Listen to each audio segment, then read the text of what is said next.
नमस्कार फार्मासिस्ट वीरेंद्र कुमार भल अच्छा भल थे निश्चित जानी छोट पिला जन्म है 5 मास 6 मास पर्यंत माँ क्षीर खाए आ माँ क्षीर खाइबा समय तार बहुत प्रकार प्रोब्लेम हुए कौन जदि माँ को ठंडा हुए ताले पिला को भी ठंडा हो जदि माँ पेट गड़बड़ हुए ताले पिलार पेट भी गड़बड़ हो जदि माँ अच्छी तेल मसला जिनस खाइला कि जेकोसी जिनस खाइला छुआ दार इफेक्ट अच्छे कारण बेबी किसी जेहेतु फीडिंग न करे माँ क्षीर खाऊ थाए केवल माँ सिम्पटोमेटिक जहाँ हम पेट खराब हम कन्स्टिपेशन हम जहाँ हम छुआर कन्स्टिपेशन से तेणुक बेले बेले आप लक्ष्य करेंगे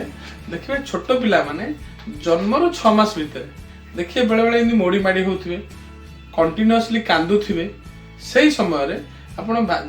जदि लगुव जे यहाँ माँ क्षीर हजम हो पारुनी बोली तार पेट गड़बड़ हो कि पेट फुलेला भाया लगुच पेटटा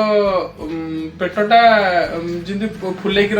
फुल कर रख उंचा है भाया लगे आपको टाइट है भाया लगे आउ देखिए कान देखिए कान किसी आउ किसी असुविधा न नाक चुंटी हो जानवे आप पेट प्रोब्लेम हो पिलांर साइन एंड सिम्पटम जेहेतु छोट पिलाटा किसी न कही पारे आपन ताको लक्ष्य करेंगे जेहेतु ता माँ गोटे सबुठ बड़ डाक्तर तेणुकर ता माँ सबुठ दायित्व रखा कथा मुख्य पखाल खाइबनी 6 मास पर्यंत परिवा सिझा खाइब संतुला खाइब खाइबा पीबार रेस्ट्रिक्शन अच्छी जेहेतु माँ क्षीर खाऊँगी आपन परिवा सिझा खाइले जदि माँ को भल परिवा सिझा दौरान भल दौरान माँ क्षीर अधिका हम छुआ भलसे खाइब छुआर डाइजेशन हम आ 6 मास माँ क्षीर जदि भलसे से खाइला से पिलार ब्रेन डेवलपमेंट हम पिला हेल्दी हम आ पिलार इम्यूनिटी पावर भल रही तेणुक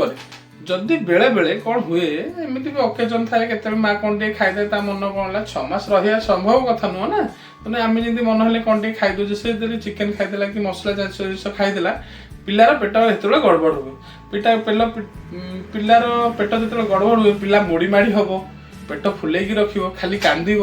रातिर शोइबनी से समय आप गोटे भल मेडिसिन कहूँ जोटा हूँ टमी सॉफ्ट नुआ मेडिसिन एटा टैबलेट इंडिया कंपनी ये छोट ड्रपटा मात्र 10 ml आपको आसूँ 325 टका से दम अच्छे 325 टका से बहुत आसूँ डारोलाक सिरप गोटे डारोलाक कौन गोटे आसूँ तार एमती गोटे छोट सिरप मु प्रिफर करी टमी सॉफ्ट मुझे यूज कर काम भल दूसरी ये tummy soft drop 10 ml liquid आसो गोटे छोटे तार गोटे ड्रफर आसो आप देखु तार पैकिंग भी देखु केते इम्पोर्टेंट पैकिंग कर ड्रफर भी तादर आसो आप कौन करेंगे जदि गोटे मासर 2-6 मास पिला मध्य जदि पिला मासे 2 मासे 3 मासे भितर पिला आप 10 बुंदा दिन को 3 थर ता पार्टी में पकई पारे जोटा एथेर अच्छी bacillus coagulans with alpha amylase आ papain and lactase oral drop या अर्थ माँ क्षीरटा केवल तो छुआ माँ क्षीर ही खाऊ माँ क्षीर हजम कर कैपेसिटी एथेर डील ऑयल अच्छी फेनाइल ऑयल अच्छी आयुर्वेदिक अच्छी प्लस बैसिलस मेन हूँ लैक्टिबासिलस प्री प्रोबायोटिक पिलार कौन हुए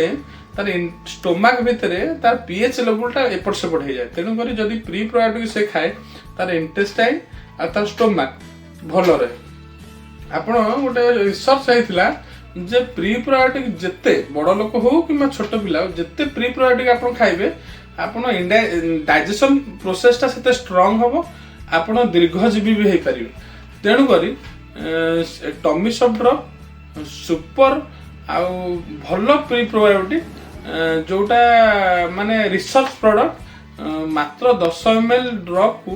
325 टका जदि आप पिलार पेट गड़बड़ होला भाया लगुच कि माँ ता पूर्व दिन कौन अखाड़ जिन खाई तेल मसला जिन खाई आप ड्रप को सका 10 ड्रप खराड़े 10 ड्रप रात 10 ड्रप ता पार्टी में पकई पारे माँ क्षीर सहित आप खाया देवे खाइबार विदिन अध घंटा भितर पिलार झाड़ा हो हजम प्रक्रिया स्टार्ट हो सब ଯେତେବେଳେ ପିଲାକୁ କ୍ଷୀର ଦଉଛନ୍ତି ଆପଣ ଛୋଟ ପିଲା 6 ମାସ ଭିତରେ ପିଲା ଆପଣ ତାକୁ କାନ୍ଧରେ ପକେଇକି ତା ପିଠିକି ଥାପୁଡ଼େଇବା ନିହାତି ଜରୁରୀ କାରଣ ଯେତେବେଳେ ସେ ହାକୁଡ଼ି ନେଇ ପାରେନି ତାର କିଛି ଏୟାର ତା ଷ୍ଟୋମାକ୍ ଭିତରେ ରହିଯାଏ ତେଣୁ ଯେହେତୁ ଷ୍ଟୋମାକ୍ ଭିତରେ ରହିଯାଏ ତା ପେଟ ଗଡ଼ବଡ଼ ହୁଏ ତାକୁ ଅଜନ୍ତରିଆ ଲାଗେ ବାନ୍ତି ମାନେ ଗୋଟେ ଛୁଆ ଅଛନ୍ତି ବି ପିଇଦେବେ ବାନ୍ତି କରିଦେବେ ଯଦି ଆପଣଙ୍କର ଏଇ କଣ୍ଡିସନରେ ଆପଣ ରଖୁଛନ୍ତି ପିଲା ଜଣାପଡ଼ୁଛି ଅଛି ବୋଲି ଆପଣ ତାକୁ କାନ୍ଧରେ ପକେଇ ନିହାତି ବାଡ଼େଇବାଟା ନିହାତି ଜରୁରୀ ଆପଣ 3 ଥର ଯଦି ମା କ୍ଷୀର ଖୋଉଛନ୍ତି ଆପଣ ସିଧା କାନ୍ଧରେ ପକେଇ ତାକୁ ବାଡ଼େଇ କିଛି ଡରିବା ଦରକାର ନାହିଁ ଆପଣ ଭଲସେ ଦୁମ୍ ଦୁମ୍ ତା ପିଠିକି ବାଡ଼େଇବେ ପିଠି ବାଡ଼ିଲେ ତାର ହାକୁଡ଼ି ଆସିବ ହାକୁଡ଼ି ଆସିବା ପର୍ଯ୍ୟନ୍ତ ଆଉ ହଜମ ବି ଠିକ୍ସେ ହବ ଆଉ ଯଦି ଆପଣ ଟମି ସଫ୍ଟ ଡ୍ରପ୍ ଆପଣଙ୍କର ଶିଶୁ ବିଶେଷଜ୍ଞଙ୍କ ଅନୁସାରେ ଆପଣ ଔଷଧ ଦେଇପାରିବେ କିନ୍ତୁ ଟମି ସଫ୍ଟ ଡ୍ରପ୍ ଆପଣ ନର୍ମାଲି ଗୋଟେ ମେଡିସିନ ଷ୍ଟୋରରୁ ଆପଣ ଦେଇପାରିବେ କିଛି ପ୍ରୋବ୍ଲେମ ନାହିଁ ଏଟା କିଛି ମାନେ ହାର୍ମଫୁଲ ମେଡିସିନ କିଛି ରିଆକ୍ସନ ବି ନାହିଁ